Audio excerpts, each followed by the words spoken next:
just going. There is so much woofuckery going on. Yes, yes there is. All right. What a fucking week. Goddamn. Yeah. All right, ladies and gentlemen. I am Justin Woods, and welcome to the Woods Cast. With me today is not Shay. He is in the mountains of Colorado doing what I can only guess is a reenactment of Deliverance with psychedelics. And, but in his place, I got one of his good buddies from Colorado, somebody who has been on the Woods Cast before. I think it was the first episode, Dave. Welcome back. Yeah, thanks, bud. Yeah, I am not as drunk as I was last time, but I'll try and do something about that here in a second. Yeah, so like Dave and I, originally Shay, since he was going to be gone, I was thinking we'd just skip this week and we'd record next week, just kind of skip the Christmas holiday. But today is Festivus, so happy Festivus to everybody. We are recording this on December 23rd of 2018, so it's actually fucking Festivus. So I thought, what better thing to do than record a podcast on Festivus, because we were going to skip it, but then Dave sent me a message on the Facey Spaces in the My Books and said he was ready to rant about the Mattis exit. And I thought, oh my god, dude! And I thought, hell yeah, I'm game. Let's do this. So it was like it's like finding out Bill Cosby did what he did. That's how bad it is. and the funny thing is so bad. And that wasn't even the one-off of this week, and we'll get there. But it's like that was the culmination of such, or that was part of the crescendo of Trump's shittiest week ever, I think. So Dave, you're pretty hungover. I've been day drinking, so that's what we bring to the podcast today. Some people will just take off for Christmas. I mean, Shay, I don't know if you know this, Dave, but Shay and I were raised Appalachian Orthodox Festivus, so we're not even supposed to be using electricity today. Where's your pole? Aren't you supposed to be touching that at all times? Yeah, that's how that works. It's downstairs. So that's how we roll. We're just going to, what would you do without the Woods Cast, where we bring rumor and innuendo to you from the depths of our asses. So that's what we're going to do today. So today on the podcast, like I said, this is we're recording. This is not Monday. It is Sunday. That's a typo in my schedule. But it is Sunday, the 23rd, the official day of Festivus. So I hope you all have wrestled your heads of the family by now. Feats of strength have been completed at my house already. Yeah. And basically the podcast is, the Woods Cast is just an airing of the grievances all year. So I feel like we're really at home to support the Festivus lifestyle. So today on the pod, real quick fun stuff. I got some movies. I don't know if Dave has seen or not, but we're gonna plug those because I have absolutely no money in those movies. But everybody should go see cool movies. And then we've got to go through the week that was Tuesday, Wednesday, Thursday, and Friday of this week have been an absolute shit show. And then last but not least, we want to talk about what this week in woofuckery, whatever that happens to be, which is gonna be a hard sell based on what the hell's been going on. We could go with the joke that man, has there been any news this week? Yeah, like my phone's been ringing off the fucking hook with Google alerts. Yeah. Oh man. I work in the TV biz, so like I've got I think 30 monitors up at all times, giant fucking big screen TVs. Yeah. It looks like air traffic control. And on 3 of those, there's always fucking 24-hour news on. So I've been catching that all week, and no audio, but goddamn, all you got to do is read the ticker at the bottom, and the fuck? Yeah, it's such a slog. It really is. And and honestly, this is one of my pet peeves. Just a quick aside, I love the news. I love the turmoil of it. My favorite is learning that this family values senator or congressman has been banging a team of hookers or something. That's my favorite type of news. And I'm always pissed off, and the hypocrisy of the whole thing. Mitch McConnell's basically entire political career has been nothing but hypocrisy. So that's well, he completely negated everything that he said for the last forever, in the last 2 years. So whatever, fuck that guy. Yeah. So when there's a plane crash or something where all the networks spend all day talking about whether or not they can find the plane or whatnot, something like that, I get so annoyed because that's not, that's a news story. But we need to get back to Mitch McConnell being a hypocritical asshole. But I think right now Donald Trump really did just want a plane to crash somewhere, so it would just wipe this week of news. He honestly needs one to crash about every day and a half. Yeah. If he needs to distract from all the fucking news that he generates.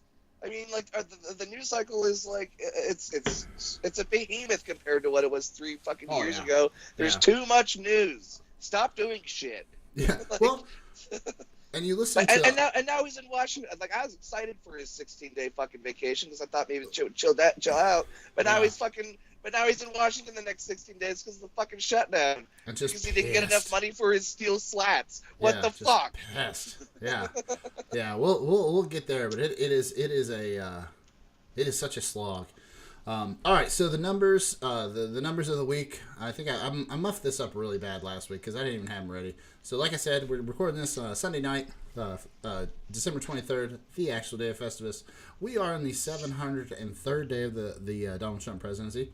We're 48 days out for the midterms. The only reason I bring that up is because we still got that North Carolina seat that's up for grabs because of all the voter fraud that's been going on. But that's such a slippery wicket, sticky wicket, that we'll leave that alone until we get some really hard evidence there. But that's still out there, 48 days from midterm. We are 195 days from Donald Trump's ending the North Korea nuclear crisis, which today... I feel so much safer, dude, don't you? Yeah, and this... Not today, I'm sorry. But this week... What day was this? Sometime this week... I'll get it here in a second. 3 days ago. So, Thursday, Friday? What the hell is that? I'm getting a lot of pop-ups here. Yeah, so 3 days ago, Kim Jong-un declared that he would not denuclearize until the United States denuclearized. So that's totally going to happen. Oh yeah, definitely. Yeah, totally going to happen. So that's still a solved problem. Yeah, I mean, like I said, I feel a lot safer about it. I'm really fucking pleased about Russia not complying with that missile treaty. There's a whole bunch of we should just do the week's news in nuclear warfare basically, because it's not great. I mean, people don't think about nuclear warfare as a threat anymore, which I think is insane because it is the only thing that can literally kill everybody whenever somebody decides to fucking launch one goddamn missile. So and we only have to go through about 15% of our personal, like I say personal, but our own reserves to do the job. That's not even counting what has been smuggled out, what Russia has now, what was smuggled out of the Soviet Union. Yeah, whatever the 47 like unaccounted for like suitcase-sized fucking nuclear warheads. Oh, like, yeah, nobody talks about that. Yeah. Nothing to worry about here, bud. Yeah. We're just Oh, God. Well, we could do a whole podcast on that. Like, one day I sat down and read the Wikipedia. There's an actual Wikipedia page of just nuclear weapons fuck-ups, and it's just jarring. Oh, yeah, dude. Like, there's, like, ones at the bottom of the ocean off the coast of, like, North Carolina and Spain. Like, it's, like, you could go out there and James Cameron went and fucking looked at the Titanic. He could have grabbed one of those. He's got the fucking funding, dude. Yeah. There was one instance where a maintenance worker dropped a bolt, like a literal quarter inch. No, I'm sorry, this is the nut off the bolt, I believe. He dropped it, and he was at such a height in the missile silo that when it actually connected with the missile down below, it punctured the surface, and there was a 60-40 chance that it would hit a control center that could have. It would send the fucking pin into the warhead. Well, it could have started the sequence, is what they were worried about. So they had to scramble down to the base of the rocket and make sure that it wasn't already counting down. It's just that kind of shit that just blows your mind. But dude, I had not heard that one. That is horrible. Yeah. Oh yeah. There's I mean, but that's, you said that was at like a nuclear missile silo, so I mean that's gonna be like in fucking Wyoming somewhere, and just like well, there's sucks for Wyoming, but whatever. It's already dusty. Yeah, the 40 people that live in that radius of that blast are fucked, but it's if you're gonna pick a place, I guess Wyoming would be where you want to do it. Now there's like a list of all these just asinine fuck ups, like the other one that stood out. Not to just belabor these points. It's they're just funny. This stuff is fascinating. They're just funny. It's like the Air Force, I believe, was training on how to transport their nuclear warheads, and what they should have been using were these dummy warheads. that they transport. They lock them up, put them in the little skiffs, and move them around. Yeah. Whatever the hell their procedure is. Wait, they were training and you had fucking live goddamn. Yeah, they were training and were under the impression that they were using these dummy warheads, and so they transported 3 live warheads and then just left them on a tarmac. So like when they flew from point A to point B, wherever they landed at point B, they parked the plane and thought, hey, good training run, guys. Let's go get some. Let's go get a beer. Yeah. Yeah, it's Miller time, and they left 3 nuclear warheads unguarded on a tarmac for I think it was almost a day or two before somebody realized that there'd been a mix-up, and then of course they scrambled ass out there, and they're still. It wasn't they didn't lose them, but it's like, I mean, I misplaced my keys. But my keys can't level Chicago. Exactly. My keys can't create a fucking temperature of over 6,000 fucking degrees. Yeah. So that shit's always funny. And Shay and I harp on the North Korea thing because it was just a hilarious photo op that went nowhere. But oh yeah. Well, I mean that coin you got him. I'm not gonna lie. I am jealous of it. I know I can purchase one on my own, but God damn, that thing is sexy and representative of basically the entire Trump foreign policy. Oh yeah. His entire foreign policy. Oh my God, it's so ridiculous. Patting himself on the back while everybody else is jerking off on him. It's ridiculous. That's what he wants, dude. Yeah. Ugh. It was. Yeah. It is such a weird thing, and that's why we always Shay and I always kind of keep an eye on it. But so have you ever seen anything that's actually made in North Korea? No, not me. No. So, when I lived overseas for a while, and they I guess they manufacture lace there. So they manufacture lace, and the French buy it for some fucking reason. Okay. So someone's got to do it, right? Someone's got to. I mean, they got to make their money somehow. I mean, oppression of your own people that are already poor doesn't really fucking make you any money. You got to make something. So yeah, I just thought it was weird. I think everybody should have a little piece of North Korea. Stimulate their economy, give them some help, but yeah, because oh my God, anyways, yeah, North Korea is it's a terrifying thing. I think they're the most horrible country on the face of the earth. We shouldn't be negotiating with them. They have fucking concentration camps, although the Chinese do too now apparently. Awesome, good on you, China. But anyways. Well, and we can talk, and we'll get into that more when we talk about all the shit that happened this week. But it's one of those things of if we're gonna intervene everywhere there's a human rights violation, the list is so long. Where where do you start? Yeah, where do you start? Where do you end? That's always been my bitch with Republicans, one of many, but. Excuse me. If you want to be the world's police, I'm fine with that. Team America, world's police, fucking rock with it. Play that song every time you fly out. But but actually do it. Well, and then do it, but then don't bitch about the budget. You can't do both. Right. You can't bitch that we're spending so much on national defense and the budget and the national deficit and all this stuff, and then be like, well, we want to send troops to 8 more countries. Well, wait a minute. That fucking costs money that you were just. It makes sense it totally made sense to fucking lower taxes too. I mean, that made perfect sense if you're gonna do all that shit. Yeah. All right. Okay. Real quick, since it is Festivus, let's talk about some fun stuff. There's a bunch of good movies you should go see. I don't know if you've seen any. What do we got? We got Bumblebee's out, Aquaman's out, Spider-Verse is out. We got a new Hellboy trailer, which looks pretty cool. Yeah, I saw that. That looks good. I mean, I haven't been to any. I haven't seen any of these movies. Yeah. Okay. I mean, they just came out too. Yeah. Yeah. I mean, we can talk about what you got. What's your take? Oh, I saw Bumblebee. It's fucking awesome. It's That's the newest Transformers, right? Is that? Yeah. Yeah. It's pretty solid. It's pretty solid. It is the best one so far. I will say that. I've seen all of them several times. Bumblebee's the best one. It's all of them? Yeah, it's a really little heartwarming story about Bumblebee landing and then having to fend for himself and wait for Optimus Prime to get there. But it's kind of up in the air whether Optimus Prime has been there the whole time, was just hiding. I don't know. It's pretty cool. Starscream gets his ass whooped. Bumblebee whips a bunch of people's ass. John Cena's in it, and he has a change of heart when Bumblebee saves him and all this shit. Yeah, it's fucking just it's not Michael Bay. I guess that's what I want to say. Yeah, that's what I was gonna ask. Is it a Michael Bay one? Because those are He's attached as an executive producer. Is he like an EP on it or something like that? Exactly, yeah. He's not the director, so it's pretty good. Shay has seen the Into the Spider-Verse movie. He said that's fantastic. Yeah, he was recommending that last night. Yeah, I think I'm gonna go. I'm gonna check that out tomorrow. And then at some point see Aquaman. Aquaman is another. Apparently, it's going to be a good hit for DC. Like everybody, there's got the people who see it. It's like 90-something% on Rotten Tomatoes. Really? Well, it was like 93% before it was released, and then the critics went to go see it and dropped it down to like 60-something, which doesn't surprise me at all. And I saw like some guy from the New York Times said something about how like the character swims, but the movie sinks, and had all these dumb fish analogies. Oh yeah, they're so fucking clever, dude.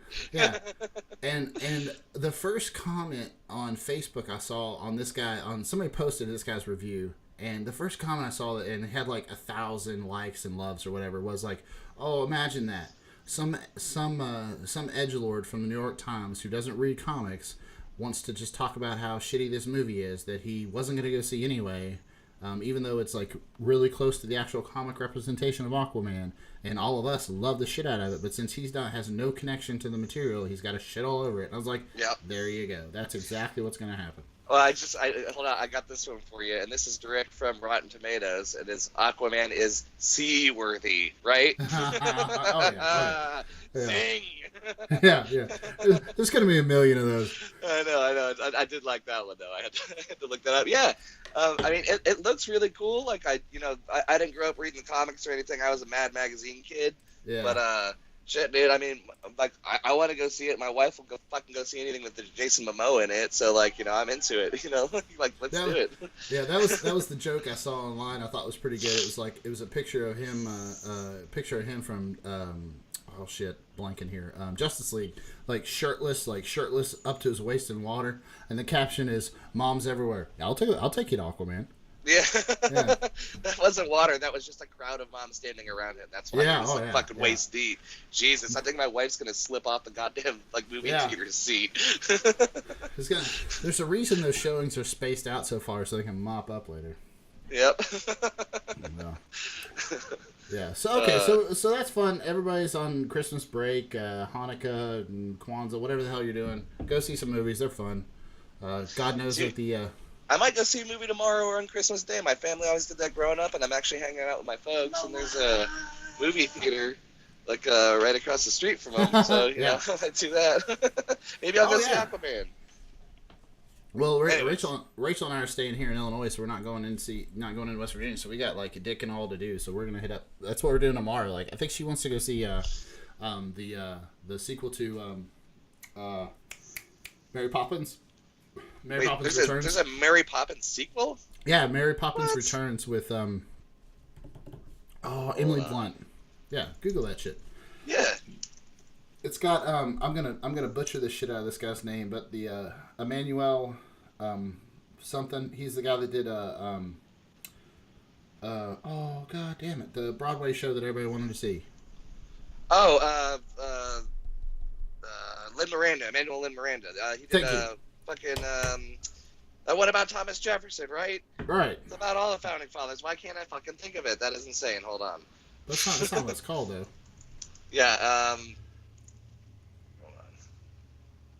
This is gonna drive me insane. See, this is when being hungover and recording something does not work out so well because your brain isn't fucking working. It's not Jefferson. Hamilton. Hamilton. Yeah. Hamilton. Yeah. I mean, the entire world is in fistfights to get tickets to this, and we can't remember its name. Yeah, exactly. Yeah. Like it was like sold out for like I don't know 3 years or some shit like that. And you can't think of it. Yeah, but anyway, that's how fucking cosmopolitan we are, bud. Right. So anyway, they're doing a sequel to it. Apparently Mary Poppins comes back because the kids have grown up and have their own kid problems, and it looks really great. I'm looking at it right now. Looks pretty solid. 7.5 out of 10 on Rotten Tomatoes. Yeah. Shit. So everybody take some time with your family, go see some movies, eat some fucking goobers, milk duds, whatever. All right. I hear if you put them in popcorn, it's really good. I've never tried it though. I've never done that either. That sounds weird. I'm sorry. It sounds weird. I don't know. Like they would all fucking sink to the bottom. That's what I would say. Yeah. I don't know. whatever. Whatever. All right, Yeah, so that's for New York City folks. yeah. Cause we couldn't even remember the damn name, so it was not us. All right, so let's start through. I don't think anything happened on Monday, but the rest of this week, Shay and I recorded a podcast Monday night, and you guys can go listen to that. But Tuesday morning, we had. Let's just run. I'm gonna run. Let me just run through this list, and then we'll go back and discuss how fucked up this week is. So on Tuesday, we had the General Flynn sentencing was delayed until March. He went in to his sentencing and was expecting to get no jail time because the prosecutors had recommended no jail time. The judge was thoroughly disgusted. Told him he had sold out his country. For being a paid operative of the Turkish government without declaring it. That was the whole thing here. Yeah, I mean, out of all the things that he did on on behalf of other countries that are horrible and other leaders that are horrible, they get him on the Turkey thing. I mean, that's good. Yeah, I'm into it. Well, and here's the thing. They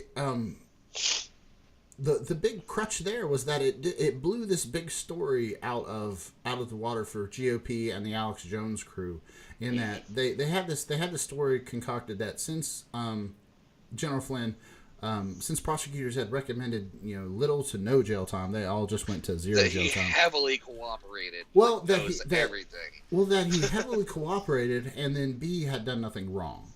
And that there was this story floating around on the Alex Jones and all of his ilk, and it was really percolating to the Sean Hannitys and the Laura Ingrams and the Ann Coulters, that since they were asking for no jail time, he had done nothing wrong, and furthermore had been tricked into lying by the FBI.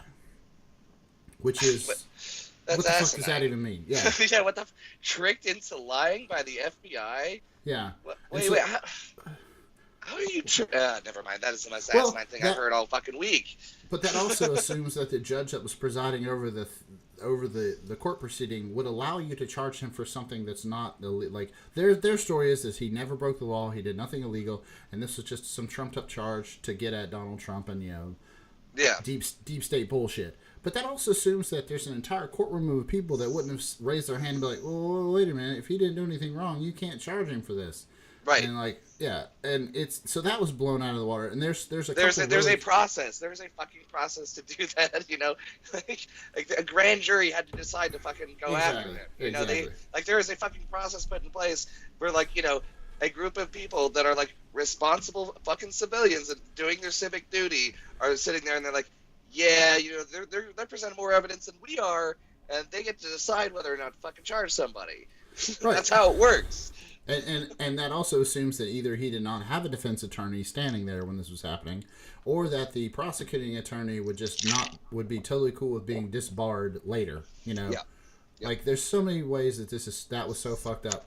But the better part of that, I don't know how much you watch Judge Jeanine Pirro. No, that's it's not something I really record either. But I've seen her face on mute a lot this week. So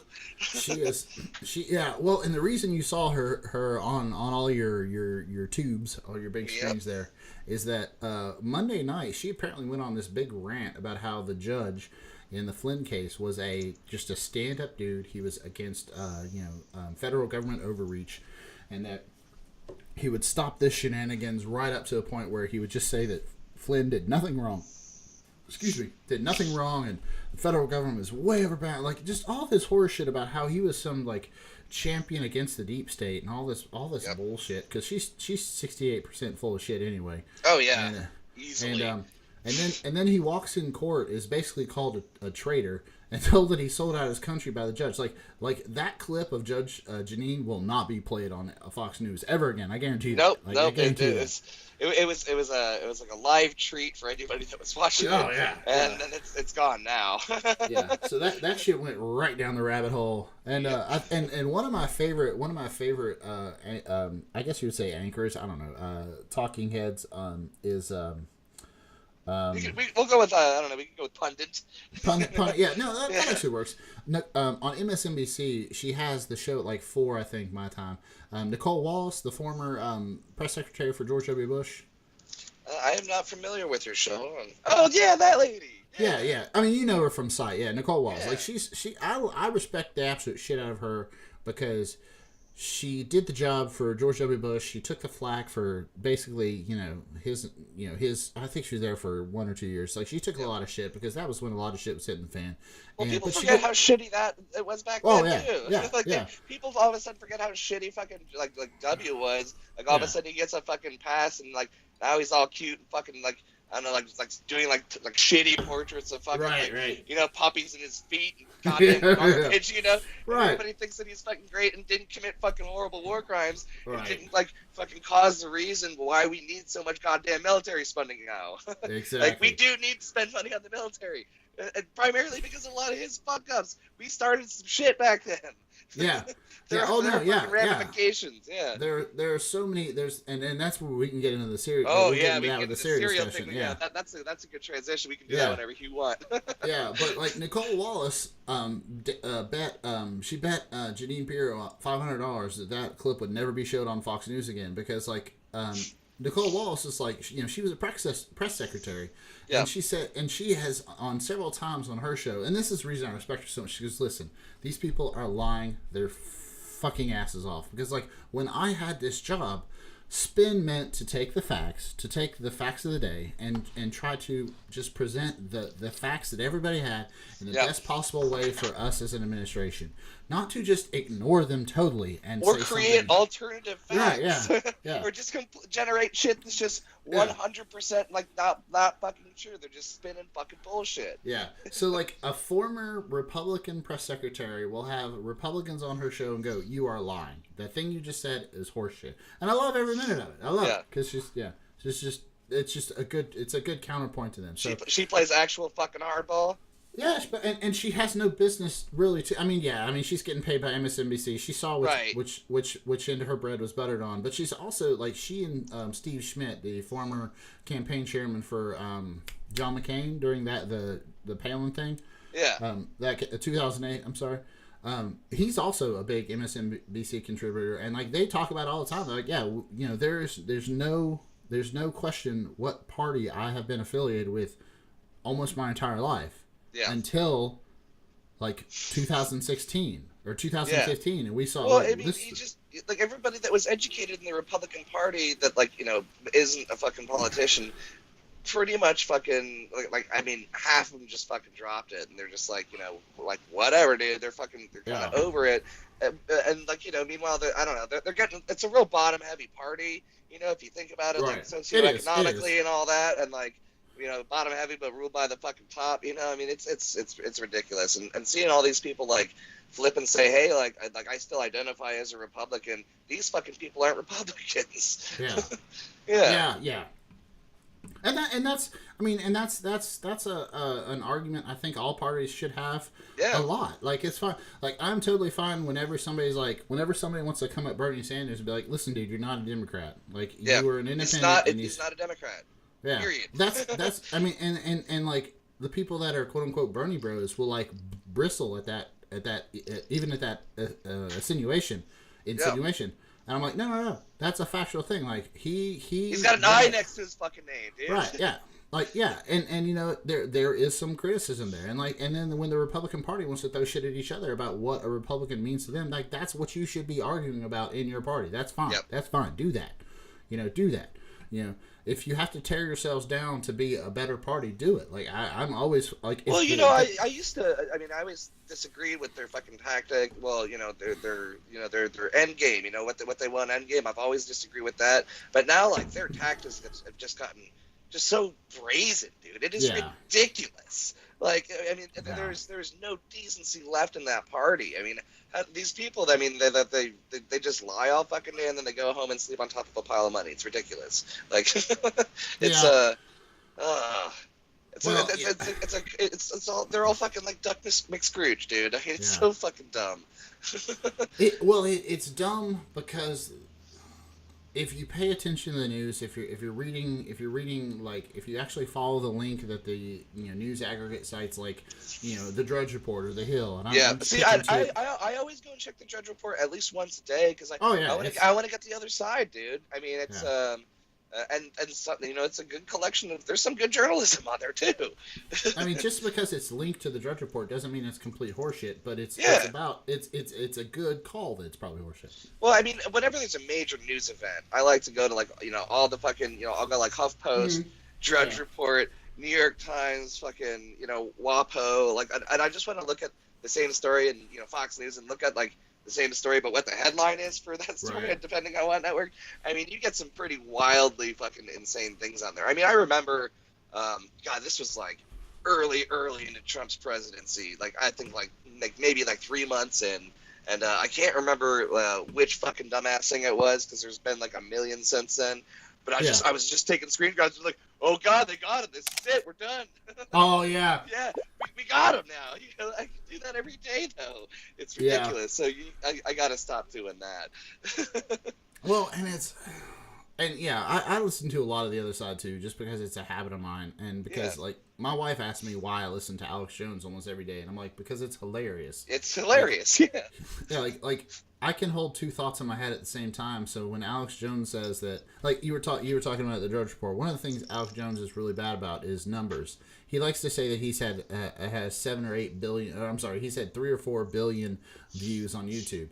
Like there are only 8 billion people on the planet, so there are a lot of people in huts that apparently don't have internet connections that are apparently have to watch his views. But it's like people in rural India are like really digging on some fucking Alex Jones, dude. Right, and that was before he got banned from YouTube. But like he likes to say that Drudge Report is the first or second largest website on the planet. And I'm like, that can't be true. That is no fucking way. Well, that is true. I mean, they've got a lot of archives, that's for sure, because Drudge Report really got big and broke during the fucking end of the Clinton administration. Right. That's where they fucking made their bread and butter and made a name for themselves. Yeah. They broke part of the fucking big fucking pieces of the Monica Lewinsky scandal and all that shit. Like they were the people that did that. They kind of started the fucking industry standard for internet news, which I think was great. Thanks, Drudge Report, but they're just a launching. They're not that big, exactly. It's a forum, basically. Well, and the funny thing is like almost just everything curating. Alex Jones, exactly, just curating, and almost everything Alex Jones says, you can debunk it in about 8 keystrokes on Google, because it took me the quickest Google search to find a website that would let me compare 2 different web traffics together. Yeah, and. Drudge Report would have 50 million unique views a month, and CNN would have 500 million. It's like, I mean, come on now. Like, I really worry about the math education system in Texas, because apparently Alex Jones does not know what numbers mean at all. Yeah. Hey, have you seen this video of Alex Jones chasing that guy across the street? Yes. I was watching that earlier this week and kept showing it to my wife, and man, I forgot he just leaps across the street at that kid like a fucking spider monkey because he says "fuck you" to him. He can't. It's in his face. It's ridiculous. Well, Shay and I have talked about this too. Like Alex Jones loves to have those interactions, because what you rarely catch in the frame is the 4 big dudes behind him. Oh yeah, exactly. He's just being followed around. I mean, he's got the money, dude. Yeah. And honestly, I mean, I wouldn't want to fight Alex Jones. That dude's neck is fucking gigantic. Yeah. Well, the thing about Alex Jones, and we'll finish this and go on to Thursday of this week. I mean, for fuck's sake, we just talked about Wednesday. That's all we talked about. Oh shit. I'm sorry. Okay, yeah. No, that was Tuesday. We haven't even gotten to Wednesday. All right. But the thing about Alex Jones and the Gavin McGinnises and all these right-wing guys that love to talk about finding the Antifa guy who is, and punching him out, just knocking him the fuck out, right? Yep. They assume that all the Antifa guys are 5'10" and 109 pounds. Yeah, they're not. And they assume that everybody who has a political ideology that's different than theirs is much smaller than them. Oh, it's a pansy, basically, right. Yeah. So the fun thing I would like to do is have Shay and I confront Alex Jones at some place in Austin, because I mean, I'm 6'3", I weigh 280 pounds. Shay's about 6'2", he probably weighs about 240. Like, yeah, we're I not think small. I think you guys would make a fucking black suburban show up. I think that's what would happen, and like, he would just get into it. and I'm not saying that I want to assault Alex Jones. I'm saying No, of course not. if given the option, I would love to have that option. But like, he doesn't want to have that conversation with somebody like his size or somebody like a 6 foot 6 foot guy, 6 foot even guy. Because Alex Jones is like 5'10" or something like that. Yeah. Guy. But like, he doesn't want to have that interaction with somebody who's just going to whoop his ass, and that's why he has security guards. Yeah, same thing with fucking McGinnis. But I mean, I think that dude is a fucking nut, and I do believe that dude would headbutt you for sure. Oh yeah, he would headbutt you and then wonder why he woke up in the hospital. Exactly. Like, what the fuck happened? Like, what the fuck, dude? Yeah. It's like, well, you headbutted me, and I had 10 friends with me, and you were just being a dick. So we curb stomped you. That's what happened. Yeah. Fucking Western chauvinist. What? Oh my god, what an asshole. Yeah. All right. So that was Tuesday. Wednesday, Trump ordered a very rapid withdrawal from Syria, which we can argue whether or not that's a good idea. I don't think we're going to solve that on this podcast because we got about 30 minutes left. But the main point there is he didn't consult with any of his military advisors or our allies. So I heard a really good. I don't know. Do you listen to Pod Save America? You listen to those guys? I do. I love Pod Save America. Right. Yeah. Dan Pfeiffer said something, and I was kind of wishy-washy on this the whole day while I was listening to the news coverage about this because, like, I don't know what your stance is, but I'm not a big fan of us being in every fucking country forever. It just doesn't work out. No, neither. Like, forever war and all that shit doesn't really make sense. I mean, exactly. There's a couple places like where we've got permanent fucking agreements and like South Korea, right? We've got a permanent military presence there. Germany, because they lost the war, fucking 60 years ago, 80 years ago now. Right.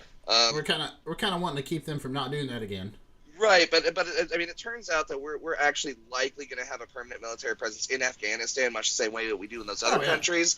Like, and that at this point, I'm just like, well, fuck, we have to now.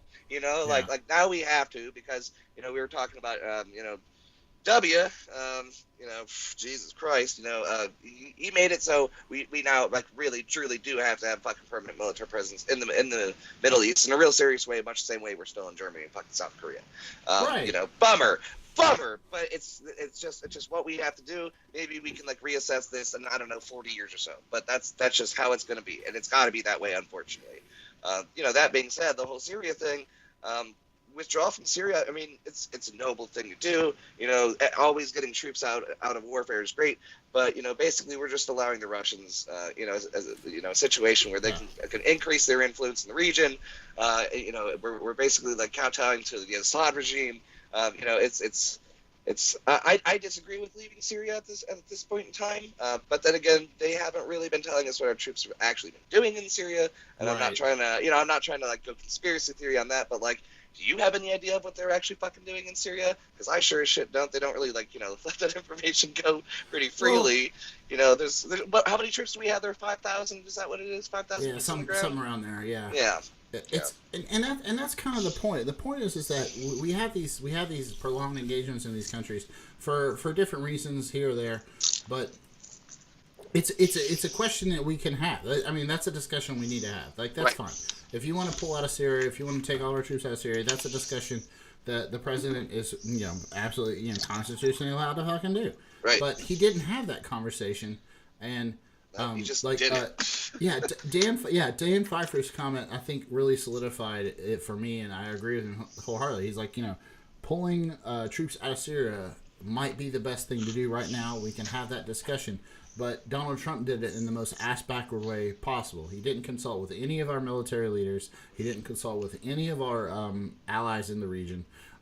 He just basically announced it on Twitter.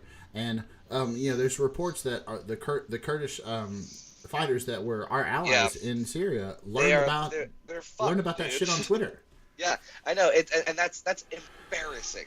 I mean, it's embarrassing when people in his administration have learned that they were fired because of a fucking tweet. Oh, yeah. I mean, it's embarrassing. I mean, they were making a point on goddamn, I think it was Abe Lincoln's top hat. I think I was listening to that, and they were making a point where it's just like, I just want a candidate that's boring, like some fucking guy that like doesn't do outlandish shit. I wanted his name to be like Steve Johnson or some shit like that. Fucking actually like not cheat on his wife and all this shit. Just be a fucking boring like about the issues candidate. That's all I want, you know. Like I don't want to see pictures of his dick. I think was a joke. Like you know, I just want a boring dude who never like showed his wiener to nobody, that didn't want to see it, you know, and like you know fucking didn't like hold some girl down in high school or some shit. Like you know, I just want that kind of guy. Can we have that guy? Is it too much to ask? Yeah, exactly. Can I have somebody that's like favorite condiment is mayonnaise? Like I just want that guy. Yeah. Like no shit. That's a good point. Yeah. At a certain point, we're gonna burn out with all this news. But dude, what's that even gonna look like? Yeah, well, just for case in point, that brings us to Thursday of this week. We're not even to the shutdown yet. So on Thursday, General Mattis, Secretary of Defense, did I get that right? Yeah. The Secretary of Defense resigns, basically out of protest to the it was said the Trump administration. Their verbiage on that was that he was retiring. I want to make it very clear at this point that he is not retiring. He is making a statement. Yeah. Oh yeah. Hold on. That is such an interesting point that we need to get into because so on Thursday, General Mattis, he resigns. Let's just put it that way. So on Thursday he resigns. He apparently tasked several aides in his office to spread his resignation letter out into D.C. area so everybody could get it. That day, Donald Trump. Now here's the funniest fucking thing. Whoa. We all know now. Sorry, just saw something. I don't know if you just saw this headline, but you know, Mattis wasn't going to be gone until February, and this New York Times article is now saying that it's going to be earlier than that. Today, January 1st, yeah. Wow. So here's the timeline. On Thursday, Mattis resigns, quote unquote resigns. Yeah. He disseminates his resignation letter, and everybody gets it. That day, like you said, Donald Trump goes on Twitter and says that he is retiring and everything's awesome, and you know he served America, you know, with honor and distinction, which he had done. Absolutely. I really like Mattis, and I always liked him. You know, our politics were in a line, but he was the one appointee, and they had to break. You know, they had to bend the rules in order to like even get in the job because he was active military within the last 5 years. Right. So it took an act of Congress to basically allow him to assume that position or assume that role. But I agreed with that one thing. I was just like, oh well, they're going to bend the rules a bunch in this administration, but I agree with this one. Right. He's a good pick. He's the best person for the fucking job. Yeah, he was. Everybody loved that he was. Mad Dog Mattis. Mad Dog Mattis. Yeah. He's just going to go out and kick everybody's ass, and sometimes we need to kick some ass, but you also but need he's somebody... smart. Right. He is. He's a military scholar. He's a military man. Yeah, he's a military scholar. He knew when and where we should have used this ass kicking ability of ours. So like I said, Thursday he resigned. Apparently the tipping point was the quick announcement of our pull from Syria. Now here's what Dave was just talking about. It gets pretty fucking murky. So this letter, his resignation letter. Excuse me, been drinking most of the day. His resignation letter was released, and it has some pretty fucking bad verbiage. It's pretty scathing, dude. Well. And your first tip that it was not a good not a good breakup per se is that it nowhere in it does it say anything that Donald Trump is a great leader or anything like that. Usually when these letters are written, they praise the leader. They thank them for the opportunity to serve their country in that capacity. That is pretty typical. I mean, it's much the same way. Like you know how like presidents, they leave a letter for their next president. This dick, he's not going to do that. He's not going to leave a letter for anybody. He doesn't want there to be another president. It's that kind of shit. It's usually there's a template, and you're very civil and you're very polite, and it's almost part of like the ceremony of fucking resigning from a position like that. But yeah, he certainly did not follow within tradition with that. Yeah, let me just read from his letter right here, and everybody listening, you can find, the actual text everywhere. On the internets. On the interwebs. So it said, one core belief I have always held is that our strength is as a nation is inextricably linked to the strength of our unique and comprehensive systems of alliances and partnerships. While the U.S. remains the indispensable a nation in the free world, we cannot protect our interests and serve that role effectively without maintaining strong alliances and showing respect to those allies. Hence the NATO flex, dude. Yeah, basically. I mean, he's the reason why we didn't fuck up NATO already. Right. Right. Yeah. And here's the kicker. Here's the kicker. This is the one that really should chap Donald Trump's ass. Because you have the right, and I'm quoting General Mattis here. Because you have the right to a Secretary of Defense whose views are better aligned with yours on these and other subjects, I believe it is right for me to step down from my position. That basically says that I'm you pull out. He just says I'm fucking out. Like this dude's nuts. I'm out. I'm done. I love this job. I love my country, but I can't fucking work with this goddamn idiot anymore. Exactly. Yeah. I mean, that's really the subtext there. He can't do it anymore because it makes him feel dirty. You know? Yeah. Oh, yeah. I think he nailed it there. He's like, ew. And I think a couple. But at the same time, he's like, but a lot of people are counting on me to fucking keep the crazy out of this administration. But, that's a great point, Dave. That's a really great point, Dave, because a lot of the international community were calmed and quieted when General Mattis took this position, because they're like, listen, Donald Trump might be mercurial, he might be temperamental, he might do what he has to do to keep his base happy, but there's an adult in the room. General Mattis will make sure that when the United States wields that stick that they have, that they wield it correctly. And with his bowing out because of this tumultuous week, a lot of people, there are a lot of international allies that are like, fuck. Yeah, they're like shit could get real bad real fast. And I mean, you were mentioning the Kurds earlier. I mean, what's to stop Turkey now from going into Syria and just slaughtering the fucking Kurds in Syria? Nothing, really. Nothing. And I mean, with Erdogan, the timetable of our withdrawal, he's going to do that. It's not if it's going to happen. It's when it's going to happen now. Because Erdogan's going to just absolutely 100% do that. Well, so that's your first immediate consequence. But I mean, which it's hard to. I don't want to tell him to stick around, but at the same time, it was the last bastion of comfort that I had with this administration. I could go to bed at night and be like, okay, cool. Am I gonna is tomorrow gonna be the day when I see some real fucked up headlines? When I wake up, am I gonna get a fucking phone call from somebody because something happened? That was horrible, that affected thousands and thousands and thousands of U.S. citizens. Now I think our chances we're creeping ever closer, higher up higher towards midnight on the fucking doomsday clock. I mean that's what this Mattis thing means. And I'm not saying that something's absolutely inevitably going to happen. But I'm just saying it's we're a little less safe than we were the day before. I'll tell you that. Yeah, and there's been a lot of talk along that line. In that, I mean, even Donald Trump just today. I'm trying to find another article that I thought I had saved it, but I muffed up. Just today, Donald Trump was sent out a tweet, of course, because that's how the fucking president of the United States communicates with the nation. Sent out a tweet that he had talked to Erdogan, and they were totally okay with the transition. They were going to be super close, and they're us pulling out and them taking over, and that they talked about trade. That tweet was there to say hey, we all know that you guys are worried Turkey's going to go ape shit in Syria when we leave. Yeah, but they're not going to, because I called this guy. Because I called this guy and he said he wasn't going to. It's like when he talks to Putin, it's just but Putin told me that he didn't do it, so what do you want me to do? Yeah. I mean, I'll take the guy's word for it. He's just, I don't know, man. He's real good at getting duped. Cozying up to and getting duped by strongmen, because he's a wannabe, right. He's B League, dude. I mean, he's a fucking Bush League fucking strongman. It's fucking, or Beer League fucking strongman. He's a wannabe, dude. And then this draws back to Mattis, where, I mean, Mattis,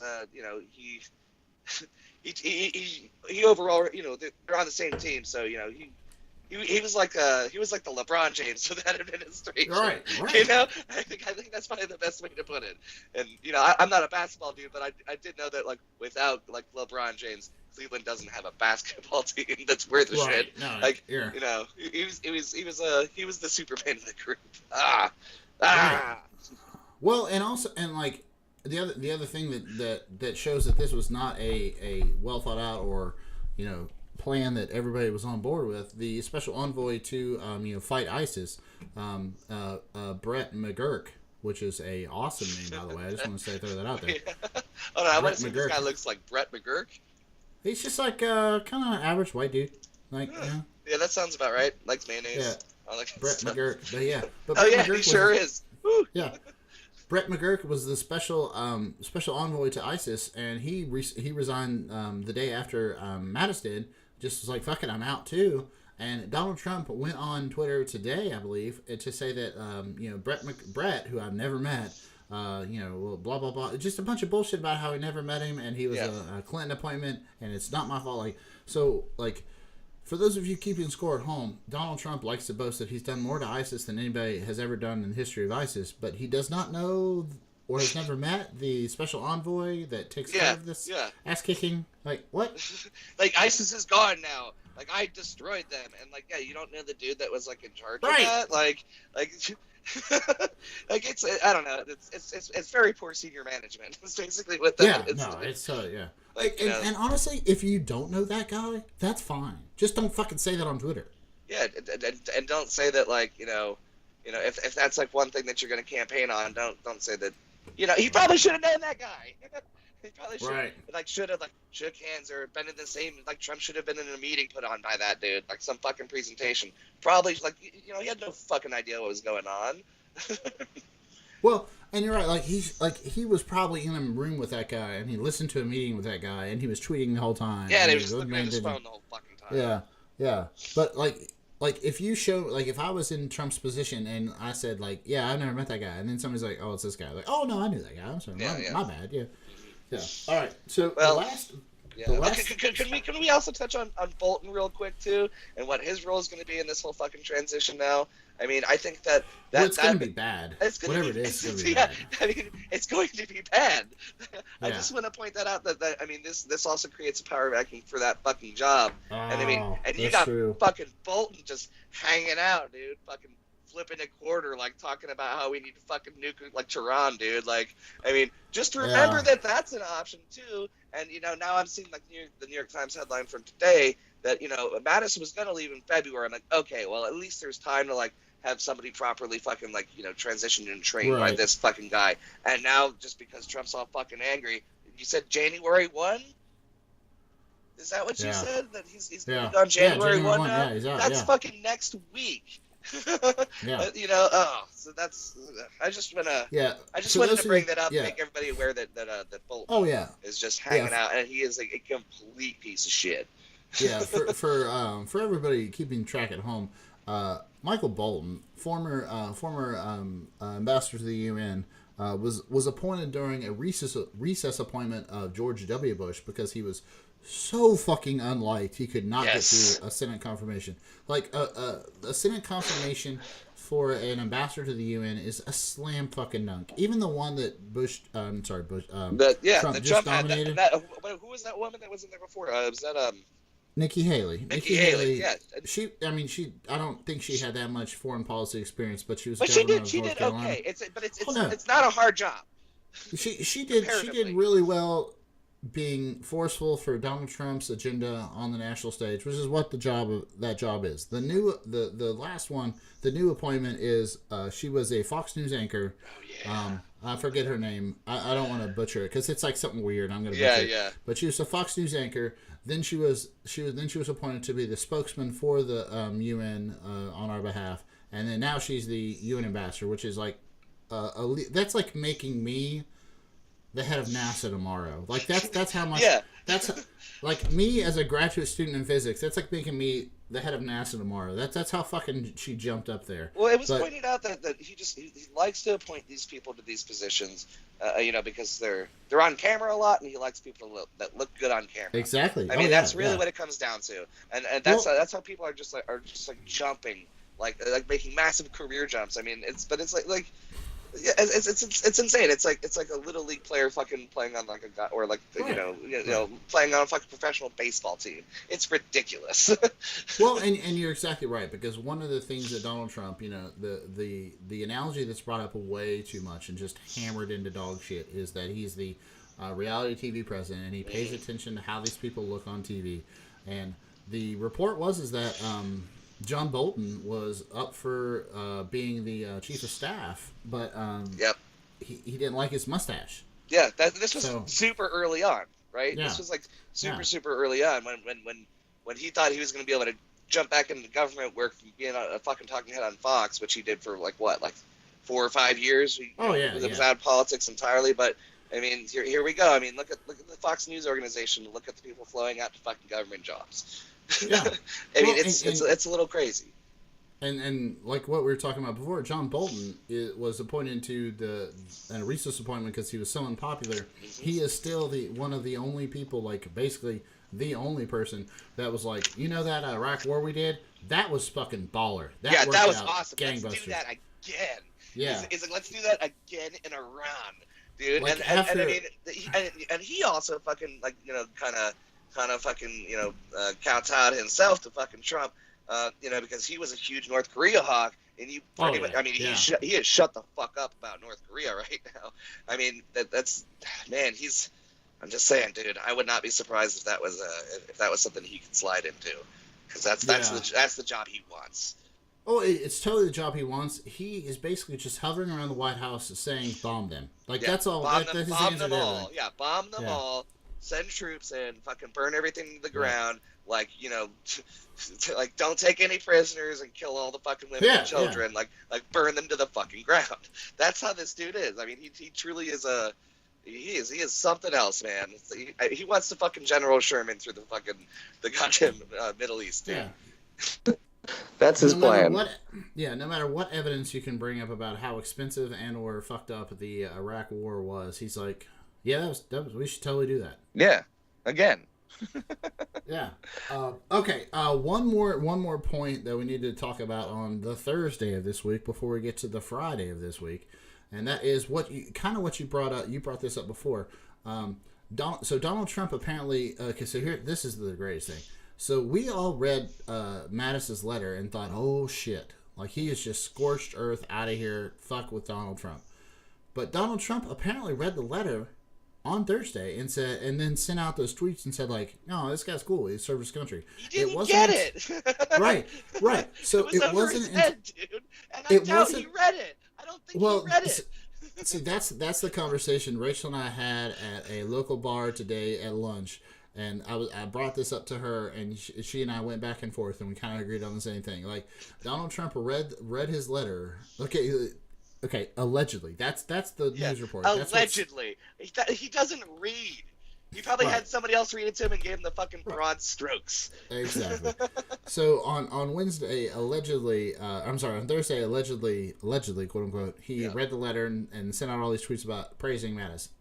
The next day, on Friday-ish, the news had already just latched on to the fact, like the quotes that I read and our discussion already, that it was just a slap in the face to Trump's foreign policy and his approach to military involvements.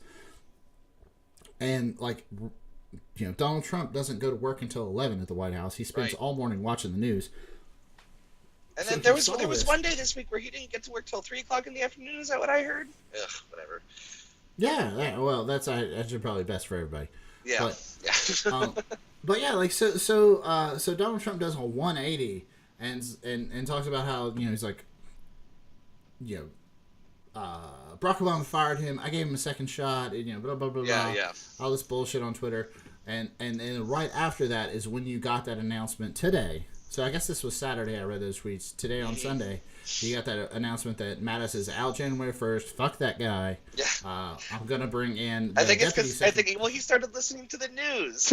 Right. Exactly. Like he just started listening to Fox News and was like, oh shit, they read this and this is what they think. They think he was fucking trying to fuck with me a little bit, and he didn't get that.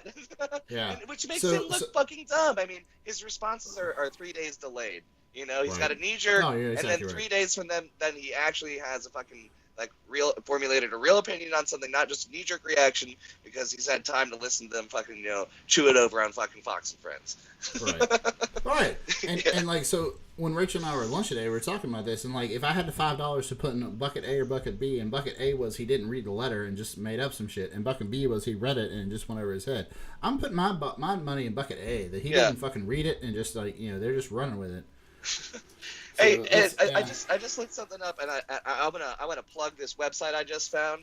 It's called TrumpGolfCount.com. Oh yeah, it is fantastic. It is a counter of number of days he has spent golfing and how much money it is costing the taxpayer up until this date. And it seems like it's updated. Last time,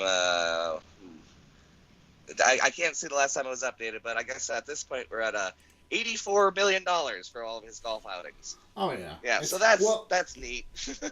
Yeah, and the other little side factoid you want to sandwich that with is that Barack Obama, in 8 years of presidency, spent $85 million on all of his vacations. Yes, exactly. I mean, it is expensive for the president to travel. The security costs a lot of fucking money. Yeah, oh yeah. Like we're not going to let another fucking Kennedy happen again. That's why it costs so much money. I mean, there are people that fly places 3 weeks in advance to scout the entire fucking route these people are going to be traveling. That costs fucking money. Right. Like Trump is. I want to bring this up too because he's afraid to fly to the Middle East. He's afraid to fly to the Middle East. Right. But when he's at Bagram, it is the safest place on the planet. It is crazy how good these people are and how expensive it is. So I just want to point that out. Oh yeah, that's always a fun thing to keep in your back of your mind. Mm-hmm. So what I think we need to do is I need to get a beer and take a bathroom break. We have one more day left. We have Friday to talk about the government shutdown. Let's just take about 10 more minutes on that, and then we will wrap it up. All right? Yep, sound good. All right, so let me hit a pause here. Okay, we're back, and we have one more day to talk about this week that has gone fucking nowhere for the presidency. So Friday, where'd my little schedule go here? I lost it. Oh, there it is. All right, so we talked about on Thursday we had the Mattis firing and all the woo fuckery that went with that, and then on Friday we apparently shut down the government for $5 billion worth of wall funding. What's your take on this, Dave? Well, I mean, anybody who's been paying attention and fucking knows how predictable this fucking idiot is knew that this was going to happen. The government was going to shut down, and we all knew that essential employees people that work for the fucking TSA over the holidays they have to work. They're not going to get their fucking checks. Like we all knew that this was going to happen because he's fucking throwing a fit about not getting funding for his fucking wall, right before the Democrats really, fucking actually start being represented in the House. So he's trying to fucking, trying to make a point here that he's still the guy in fucking charge. And if he has to throw a fucking tantrum in order to make that fucking point, then so be it. Well, that's my interpretation. Yeah, no, and I think you're right. I think he literally did throw a tantrum, but it was started by some very, very specific people. Mainly Rush Limbaugh, Laura Ingraham, and Ann Coulter, because on Thursday night, the House leadership and Senate leadership, Mitch McConnell, Chuck Schumer, Paul Ryan, and Nancy Pelosi had come to an agreement that they were going to... Yeah, and they're like, cool, let's fucking keep the government open. It's a better thing to keep the fucking government open right now. Right. They all agreed that hey, we can agree to disagree at this point in time, but we all agree that the government needs to fucking stay open. Exactly. This is important. We can find the funding. We'll figure out the fucking wall later. Let's just kick the can down the road, but this is important. Right. And that was basically their comment. It was a bunch of adults that came to a fucking agreement. Without Googling it, I believe that agreement had something like $1 billion of border security. It was $1 billion for border security. Border security, and that's one thing that we could do an entire podcast on. The one thing that's kind of a fact is that between every year we go forward in America since George W. Bush and 9/11, the border has been more secure every year. It never gets less secure. Every fucking year. And I mean, with new technology, I mean, you don't need to build a fucking physical wall. You could just have fucking drones monitoring that shit and send people out. The way that we do right now, we have one that is a very very fucking hard border to sneak across. I would not call it porous in any fucking way. Yeah. I mean, there is a fucking desert right there. Yeah, right. There are a lot of corpses in that fucking desert. There is an ebb and flow to the illegal immigration across the southern border. No matter how much security we put there, it ebbs and flows based on year and climate and all this bullshit. But like the funny thing is like they had an agreement Thursday evening, and they woke up on Friday. And apparently, now this is what Limbaugh says. Limbaugh says that he had talked to Trump. I don't know. Like Alex Jones says that he talks to Trump multiple times a week. Don't believe that for a fucking second. No, don't believe that. Like actually, I doubt that they fucking had like unless otherwise, because I don't watch InfoWars. I doubt that they've had a fucking conversation since the inauguration. Like a serious one. Right. Yeah. And but. Rush Limbaugh says that he got word, or Trump got word to him, that Trump would not sign anything because when it was announced on Thursday that they had come to an agreement, and the agreement did not include the $5 billion for the physical wall. But it had the $1 billion for border security, right? Which is something that, like, honestly, like, I think we do need a border. Borders are okay. Borders are important. Yeah, they're okay. That's fine. It keeps actually fucking dangerous people out of our country, and there should be a good way for people to come here. But this administration is horrible to these people. Keeping a border secure and manned is totally a thing that the United States should do. But pissing away, the estimates went from $5 billion to $25 billion on this wall that he wants to build, this big beautiful wall with a big golden door and whatever the fuck. Yeah, Mexico's gonna pay for it, dude, and they're gonna use the money from the new NAFTA agreement, which actually hasn't been fucking ratified. I just can't believe that people believed that. Yeah. Well, so that happened on Thursday. We wake up Friday morning. Donald Trump says he's not signing anything. There's a lot of hubbub. Like, the news went absolutely ape shit all day. I'm sure you saw it all day long. It was just like, yes, it did. It was like, breaking news, nothing's happening. Breaking news, nothing's happening. Yeah. Exactly, dude. And so, I mean, that was one of those days I'm sitting at my desk, like, and just looking at the lower left-hand fucking monitor, and it's just a ticker that's just like fucking flashing red, and there's no news on it. Yeah, exactly. It's like, So we go to midnight. The government, we were in a partial shutdown, it's not a full shutdown, government shutdown. I would like to point out that as we sit here today recording this on a Sunday night, Festivus, December 23rd, the Republicans do still control all three branches of the federal government. And they just tripped over their own dicks here and shut down the government. The Democrats aren't. The Democrats have said that they're not fucking folding on this because it's bullshit. Yeah, it looks bad. They didn't need to shut the government down. Right. They just can't. They just can't work with themselves. Right. It is insanity, dude. I mean, oh my god. I mean, they're pulling a Democrat. What the Democrats did after they passed the Affordable Care Act, but 10 times harder. Well, exactly. And when that shutdown happened, if I'm pulling this number off the top of my head, but it was like for $2 or $3 billion worth of medical funding. Medical funding for American citizens, and the Republicans shut the government down because they couldn't come to agreement with the Democrats. We are shutting the government down for $5 billion for fucking a border wall we know we don't need. And I mean, and most illegal immigrants to this country, they fly here. They get here by an airplane. You're I mean, a lot of people don't understand that. That if you want to build a wall, fucking build walls around every goddamn airport in this country, and truly screen people, coming in there, and take tabs on foreigners when they come in that way, because that's the way that most people, undocumented citizens in this country, that's how, or not citizens, but undocumented immigrants in this country got here. They didn't fucking cross the desert. That's the ironic thing. Oh yeah, but that does not fit the narrative that Mitch McConnell wants to, or Donald Trump wants to go with, because he wants scary invaders from the south that are as a physical army marching this way.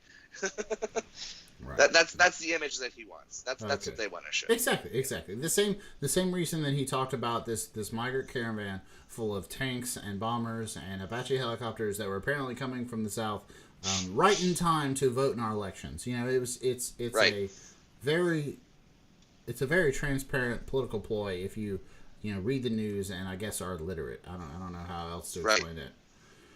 All right, so that was Friday. Not much has happened since then because it's just a bunch of bullshit tweets. But before I let you go, Dave, I would like your opinion on what I like to call this week in woo fuckery, which is the $16.3 billion GoFundMe to build a wall. Now, didn't it collect $1 million within the first 24 hours? Is that correct? No, you're exactly right. It did shoot up there. It has shot up there. Like right now, I'm looking at the page right now as we talk. It is 7:40. I'm sorry, it'd be 8:41 Eastern Standard Time as we record this. I know nobody gives a shit about Dave and my time zone, so we'll just talk about it in Eastern Standard Time.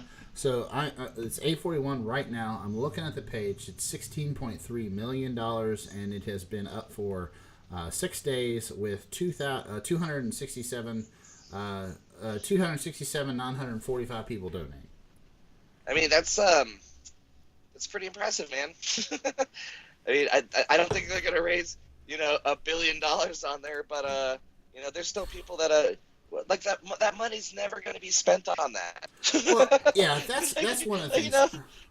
Like one of the things that I thought was really fun was that, or I thought was really interesting, is the guy who started this GoFundMe has put up all of his information. That guy's name is Brian Colfage. He's put up all of his information. He's from Miramar, Florida. Maybe he's part of the top. I don't want to make that joke because he's not part of the Top Gun, thing. He's actually I don't mean to joke about this. He's a AAA amputee. Yeah. He is a veteran. Yeah. All right. So, yeah, you don't joke about. Yeah, I don't want to joke about him flying an F-14 because he is a combat veteran. But the other thing is that he spent a lot of time on this page trying to tell you how fucking legit he is. He's put up all of his information there. He's trying to make it so that you don't think that somebody's running a $16.9 million scam, and that's awesome. Right. I mean, that's commendable. But the problem is that this guy has a lot of other businesses that are super racist.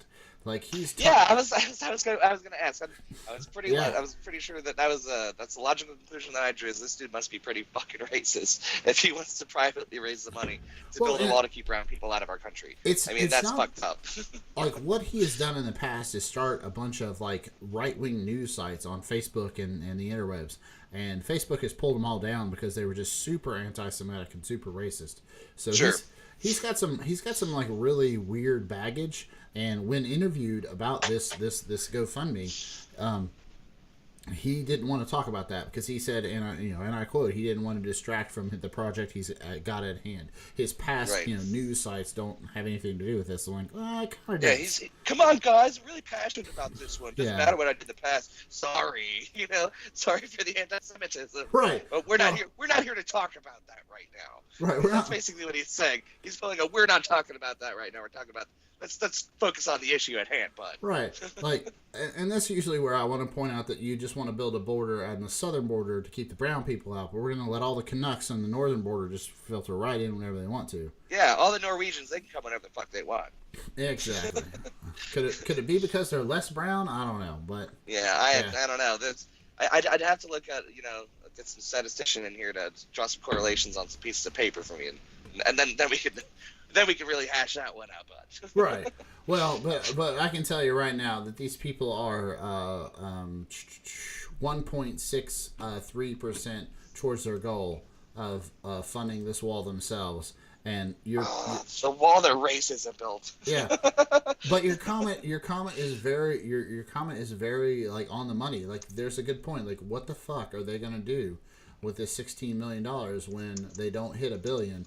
And they realize that if they just give it to the federal government, there is an account. They're not going to spend it on it. Exactly.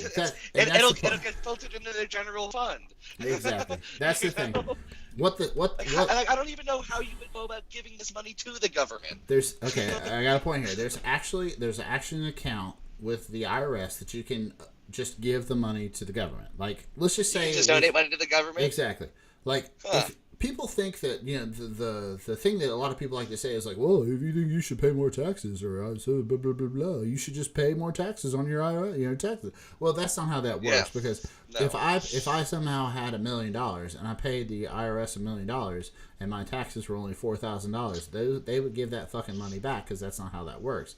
But there is an account with the IRS where you can just give the federal government money. You could, like, let's just say we had a.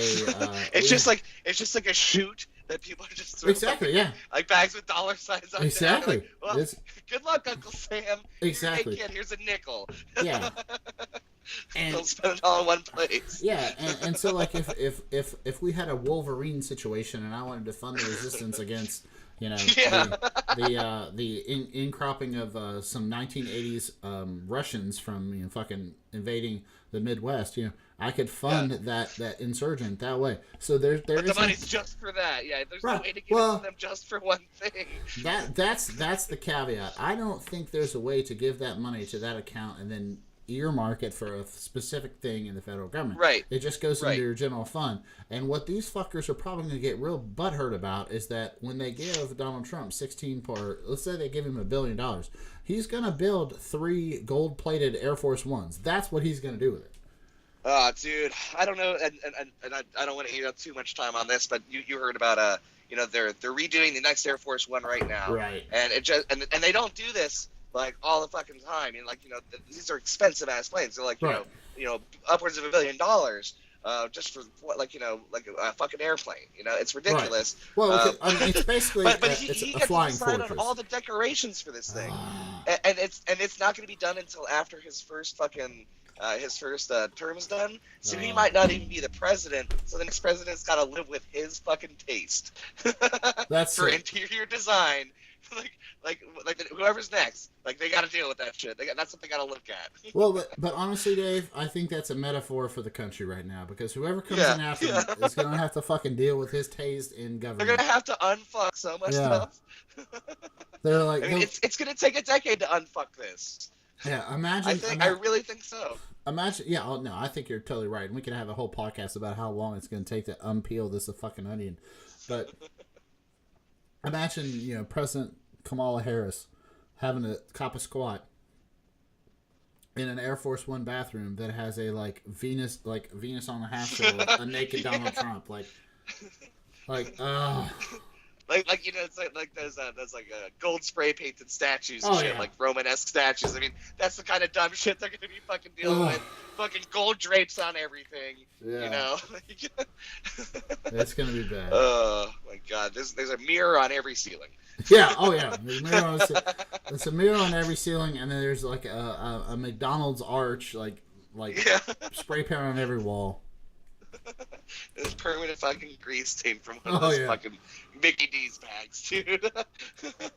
Is that still all he's eating? Is that his whole thing? I think so. Is that still his whole diet? I think so. Do you buy into the whole so, you know, his excuse is he's like, well, it keeps people from poisoning me, you know, and you know, that's what I've heard, that he's paranoid about being poisoned. Right. I think he uses that as an excuse just to fucking eat McDonald's every day, because let's face it, McDonald's, albeit horrible for you, can be pretty tasty at times. Oh yeah, don't get me wrong. Like, I'm not gonna hate on any McDonald's because, like, you're hungover. I'm kind of drunk right now. Like there is a time when you're just gonna kill some fast food. But if that is your main source, I mean, there was an entire movie called Super Size Me about it, and it's not good for you. It's just not fucking good for you. And a lot of people fucking do that. But he gets the excuse of he's so important he doesn't want to be poisoned. That's why he did. He's doing it for us, guys. He's making sure that he's okay for us by eating McDonald's. Yeah. Let's just gloss over the fact that there's an entire team of people to make sure that everything that comes within the president is fucking not poison. But whatever, you know. Right. Yeah. It's just the shit that comes out of it that's poison. Yeah, exactly. All right, Dave. I appreciate it. I think we should wrap this up. Yeah, man. Thanks. It was fun. For those of you that are listening to this, we hope you enjoyed as well. Dave just hit me up on the Face Spaces in my books and said he wanted to rant, and that's what I'm about. That's what we're about here at the Woodscast. So, for those, you should be able to find this on any place you find your podcast. If not, hit me up at thewoodscast1776@gmail.com. Let me know, but it should pop up anywhere you Google it. I mean, every time I look at it on my little app on my phone, it pops up, which is super weird. Hit us up on Twitter, WoodsCast and then on Facebook we are WoodsCast1776. So. Oh, also, can I can I plug my GoFundMe to win the war on Christmas? Fuck yeah. Because I need to give that money to the government so they can finally end this war on Christmas. So I don't know. Maybe I'll set that up, and now that I understand that you can give to the government's like general fund, fuck yeah. I think that would be very fun. So yeah. So maybe I'm gonna start that up, and maybe I'll give you some information on that next week. Because it doesn't cost any money to set up a GoFundMe, does it? No, it doesn't. It doesn't cost a penny. Awesome. Well, let's. I don't know. You want to go on this to try and end the war? Oh, I'm game. I'm game. I would love to send a battalion of reserve soldiers to the North Pole. I guess. Let's get it done. I guess fuck over Santa Claus. I don't know. Yeah. All right, Dave. Right, appreciate it. Yeah. I'll talk to you later. Maybe I'll give this one a listen. All right. Talk to you later, Dave. Take it easy.